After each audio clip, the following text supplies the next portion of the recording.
Hola, queridos amigos. Bienvenidos a Explorando la Palabra, un programa radial y en línea dedicado a leer, amar y vivir todo el consejo de Dios. Si el Señor lo permite, nuestra intención es avanzar verso por verso, capítulo por capítulo, a través de toda la Biblia. Acompañándonos para continuar este recorrido, está nuestro maestro de la Biblia aquí en Explorando la Palabra, el pastor Paul Carter.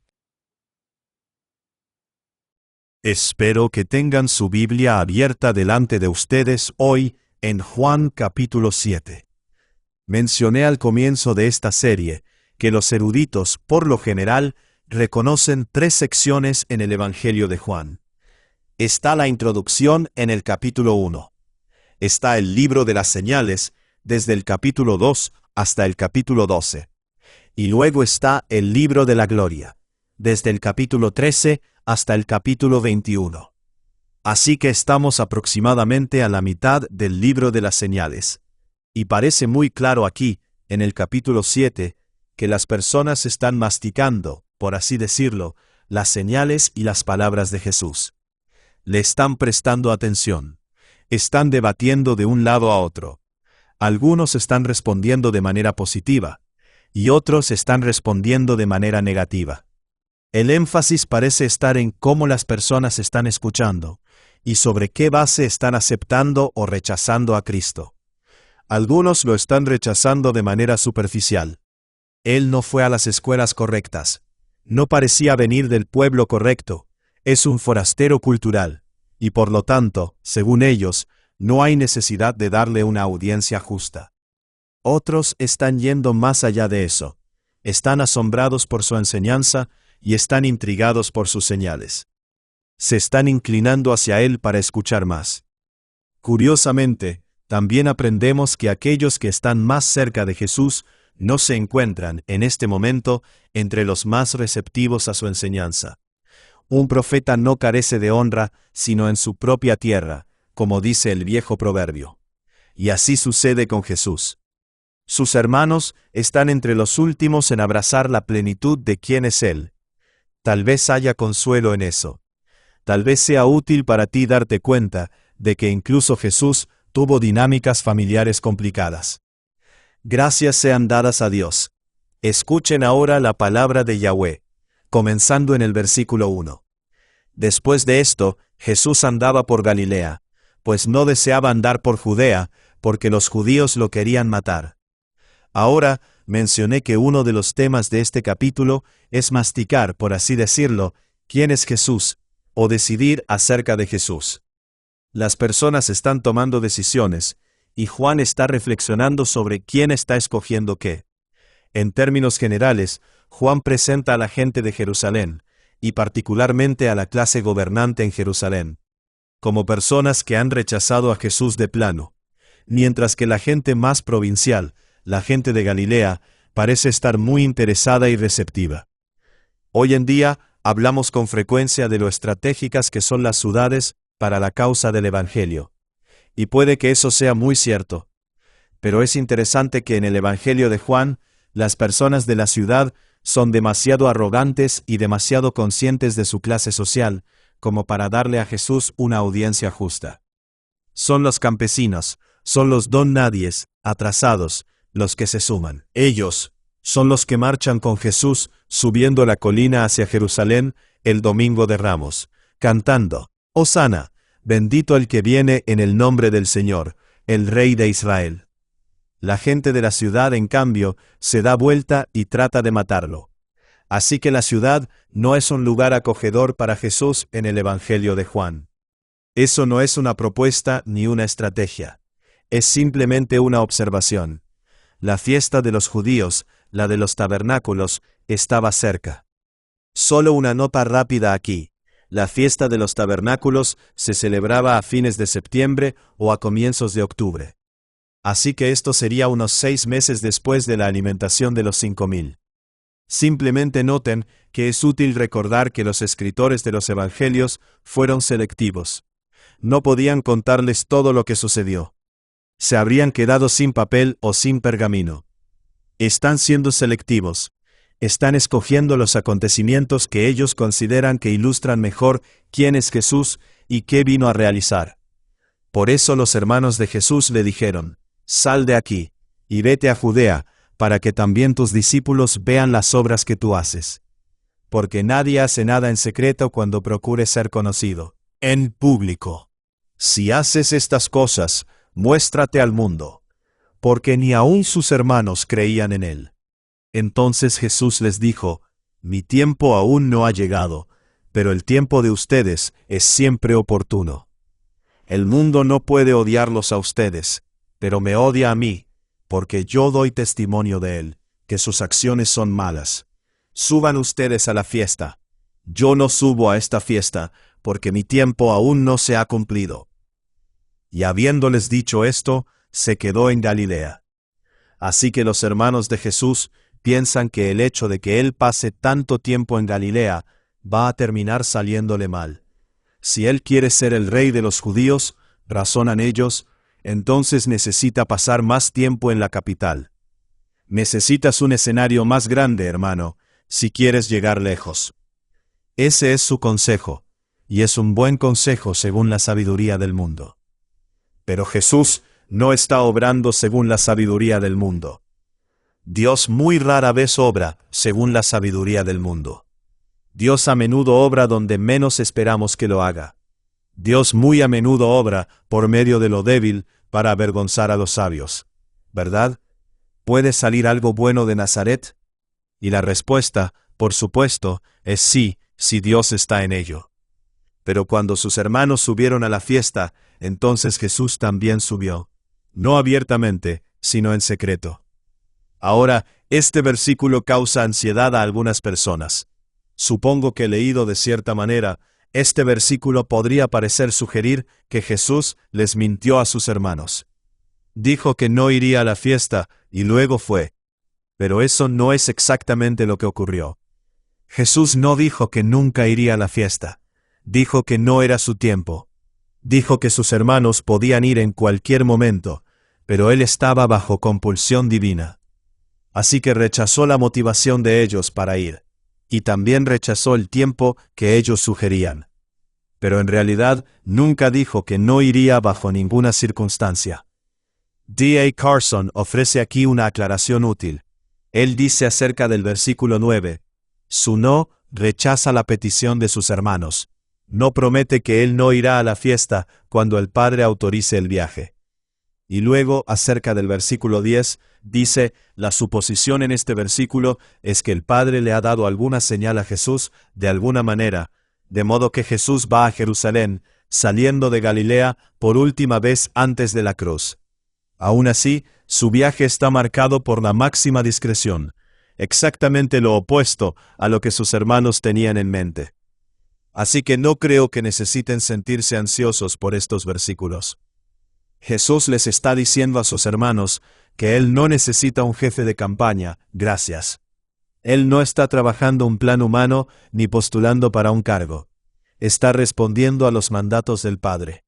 Él irá cuando y a dónde se le diga, y no antes. Jesús decía este tipo de cosas todo el tiempo. Dice este tipo de cosas a lo largo de todo el Evangelio de Juan. Versículo 19. Él dijo, por eso Jesús respondiendo les decía, en verdad les digo que el Hijo no puede hacer nada por su cuenta, sino lo que ve hacer al Padre. Porque todo lo que hace el Padre, eso también hace el Hijo de igual manera. En Juan capítulo 12, Él dice, porque yo no he hablado por mi propia cuenta, sino que el Padre mismo que me ha enviado me ha dado mandamiento sobre lo que he de decir y lo que he de hablar. Así que Jesús es muy claro. Él solo dice y hace lo que el Padre le ha dicho que diga y haga. Por cierto, escuchen eso. A veces hablamos accidentalmente sin pensarlo, como si existiera un gran abismo entre el Hijo y el Padre, ¿verdad? Como si el Padre fuera algo así como iracundo y juzgador, pero el Hijo fuera misericordioso, compasivo y lleno de gracia. Jesús no permite tal distinción. Él dice, todo lo que yo digo, lo digo por mandato del Padre. Así que no puedes trazar distinciones entre lo que dice el Padre y lo que dice Jesús.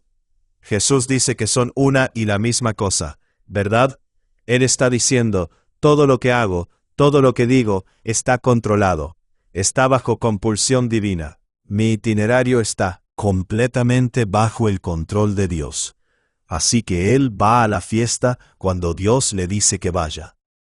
Por eso los judíos lo buscaban en la fiesta y decían, ¿dónde está ese?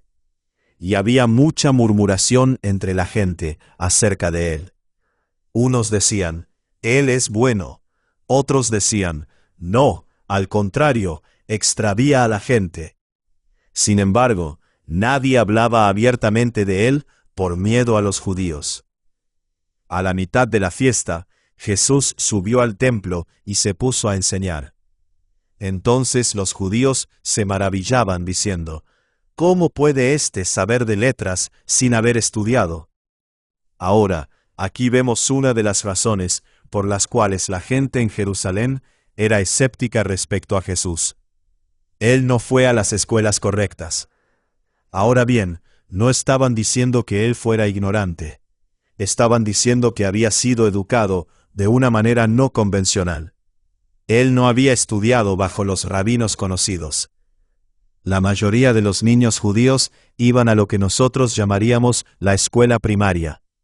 A los niños y a las niñas se les enseñaba a leer y a escribir. Pero solo algunos muchachos escogidos continuaban hacia una educación superior, y eso tomaba la forma de tutoría privada bajo un rabino reconocido. Jesús no siguió ese camino, y por eso es visto con sospecha dentro de la ciudad. Él responde a esos críticos en el versículo 16. Jesús entonces les respondió, «Mi enseñanza no es mía, sino del que me envió. Si alguno está dispuesto a hacer la voluntad de Dios, sabrá si mi enseñanza es de Dios o si hablo de mí mismo».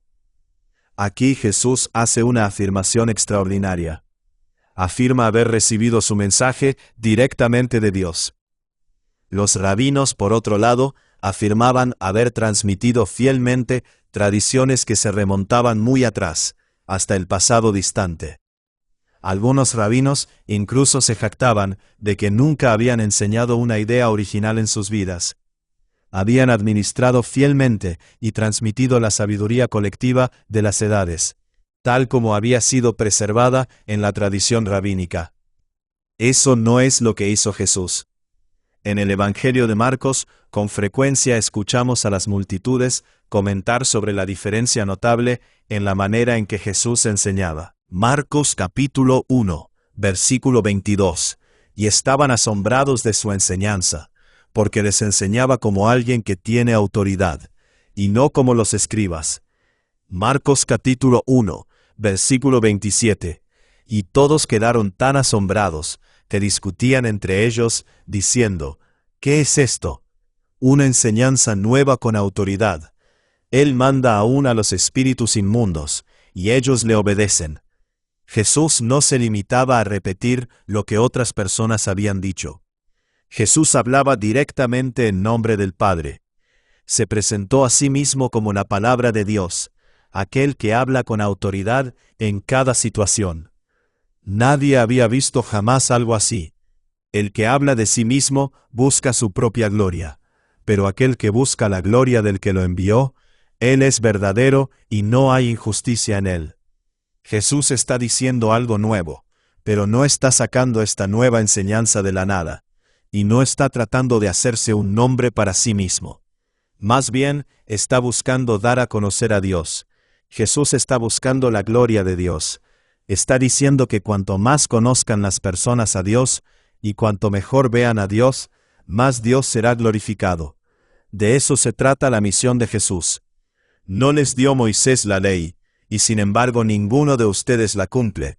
¿Por qué me quieren matar? La multitud contestó, «Tienes un demonio. ¿Quién te quiere matar?» Jesús les respondió, «Una sola obra hice, y todos se admiran.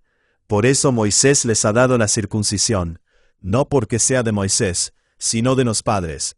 Y en el día de reposo ustedes circuncidan al hombre. Y si para no violar la ley de Moisés, un hombre recibe la circuncisión aún en el día de reposo, ¿por qué están enojados conmigo porque sané por completo a un hombre en el día de reposo. No juzguen por la apariencia, sino juzguen con juicio justo. Aquí, otra vez, se nos recuerda que Jesús no quebrantó la ley. Él interpretó la ley y aplicó la ley de manera constante, correcta y compasiva. Prestó atención a su espíritu y a sus palabras. Entendió su significado, habiendo sido él mismo el autor original de ella. Mientras que los escribas y rabinos habían perdido el contacto con eso en la cadena de sus tradiciones a lo largo de los años. Entonces algunos de Jerusalén decían, ¿no es este al que procuran matar? Y vean, habla en público y no le dicen nada. ¿No será que en verdad los gobernantes reconocen que este es el Cristo? Sin embargo, nosotros sabemos de dónde es este, pero cuando venga el Cristo, nadie sabrá de dónde es. Jesús entonces, mientras enseñaba en el templo, exclamó en alta voz, «Ustedes me conocen, y saben de dónde soy. Yo no he venido por decisión propia, pero aquel que me envió es verdadero, a quien ustedes no conocen. Yo lo conozco, porque procedo de él, y él me envió». Procuraban, pues, prender a Jesús, pero nadie le echó mano, porque todavía no había llegado su hora. Pero muchos de la multitud creyeron en él, y decían, «Cuando el Cristo venga, ¿acaso hará más señales que las que éste ha hecho?». Aquí Juan nos permite escuchar el conflicto de la multitud. Hay un zumbido en el aire. Obviamente, Jesús es una persona especial y un maestro iluminado. Pero es más que eso. Esa es la pregunta del momento. Las señales son convincentes, pero también está el asunto de su nacimiento, que debe considerarse. Jesús es de Galilea. O eso piensan ellos. Es cierto que Jesús creció en Galilea, pero también es cierto que nació en Belén, la ciudad de David. Y lo que me resulta interesante es que Jesús no corrige el rumor allí mismo. ¿Por qué no saca su certificado de nacimiento, por así decirlo, y pone sus datos sobre la mesa? ¿Por qué no hace eso? Sabemos que la información estaba disponible. Lucas no fue testigo ocular de estos acontecimientos. Él dice que era más bien un historiador, y que fue por allí haciendo entrevistas e investigando, y pudo aprender los detalles del nacimiento de Jesús.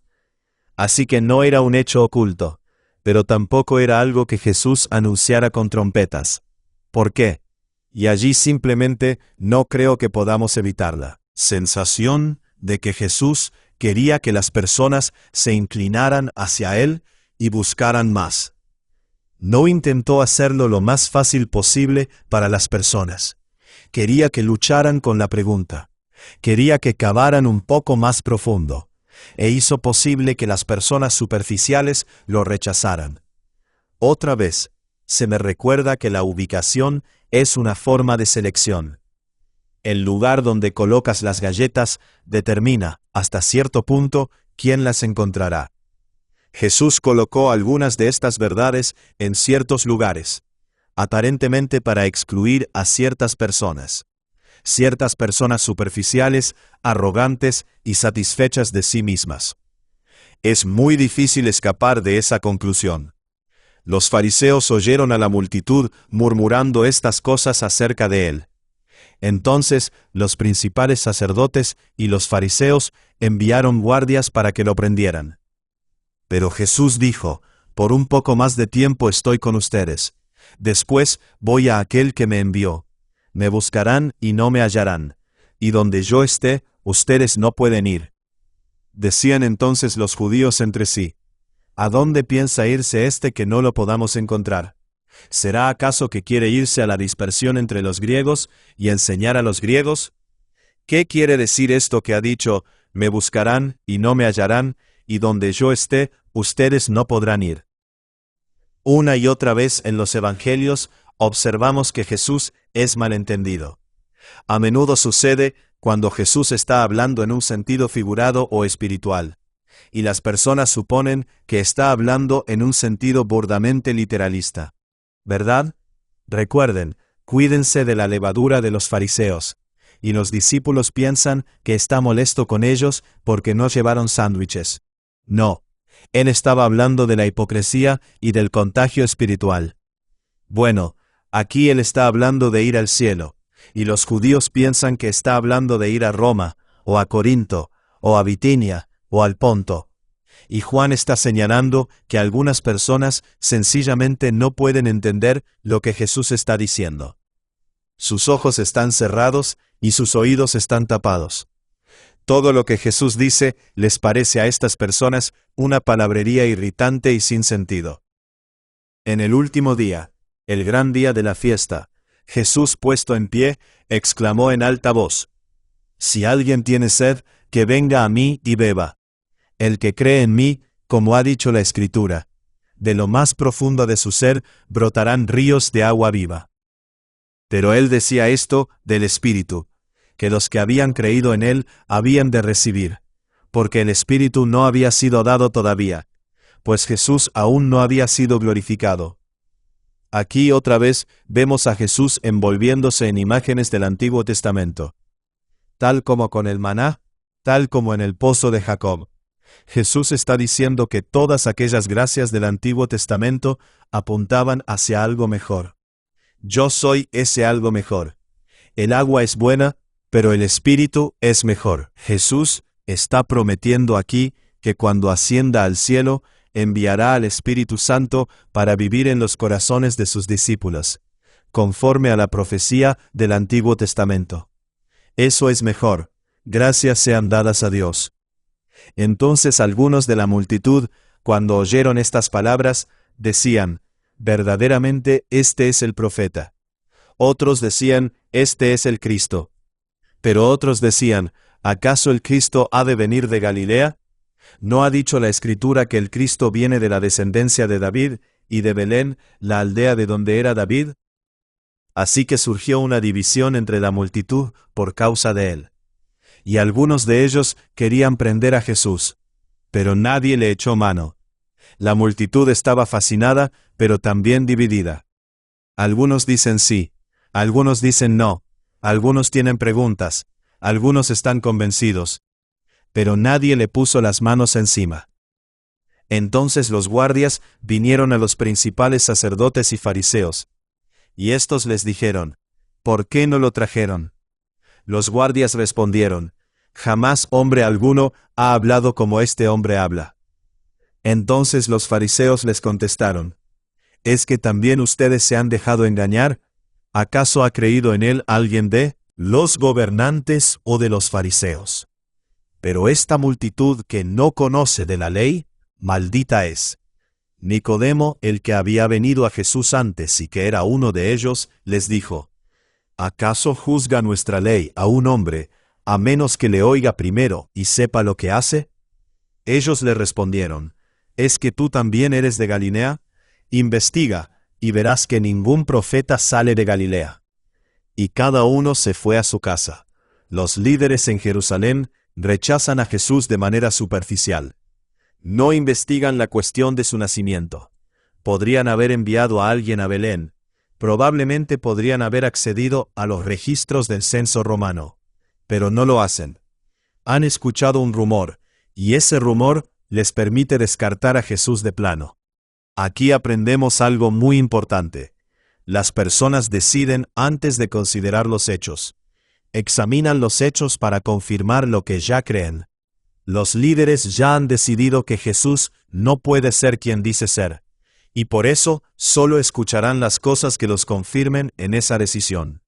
Para tomar prestada una frase del apóstol Pablo en Romanos capítulo 1, están deteniendo la verdad con injusticia. No quieren que Jesús sea quien dice ser. Así que oyen lo que quieren oír y se van cada uno a su propia casa. Una de las preguntas que me encuentro haciendo mucho es esta: ¿por qué algunas personas creen y otras no creen? ¿Cómo pueden dos hermanos en la misma casa o dos hermanas criadas en la misma familia? ¿Cómo pueden dos personas mirar al mismo Jesús y llegar a conclusiones tan radicalmente diferentes? ¿Cómo funciona eso? ¿Por qué sucede eso? Juan también está interesado en esa pregunta. Él parece decir dos cosas contradictorias. En el capítulo anterior, dijo que era algo de Dios. Registra a Jesús diciendo en Juan capítulo 6, versículo 44, «Nadie puede venir a mí si no lo trae el Padre que me envió, y yo lo resucitaré en el día final. Así que eso suena como algo de Dios. Dios tiene que traerte. Él tiene que abrir tus ojos, girar tu cabeza y ablandar tu corazón. Es algo de Dios. Pero aquí en el capítulo 7 parece ser algo de nosotros. Parece que la culpa la tienen el orgullo, el elitismo y la superficialidad de las autoridades de Jerusalén. Entonces, ¿qué es? Bueno, son ambas cosas. Somos responsables por el estado de nuestro corazón, y necesitamos la ayuda de Dios para creer. Eso es un misterio. Es una doctrina compleja e intrincada, pero es la enseñanza constante de la Biblia. Gracias sean dadas a Dios, y gracias a ustedes por escuchar otro episodio de Explorando la Palabra. Gracias por acompañarnos en este episodio de Explorando la Palabra. Si este estudio ha sido de bendición para ti, considera compartirlo con otros para que más personas puedan profundizar en las Escrituras. Recuerda que el propósito de estudiar la Biblia no es solamente adquirir conocimiento, sino conocer más profundamente a Cristo y vivir de acuerdo con la verdad de su palabra. Nos vemos en el próximo episodio, mientras continuamos explorando la palabra de Dios juntos.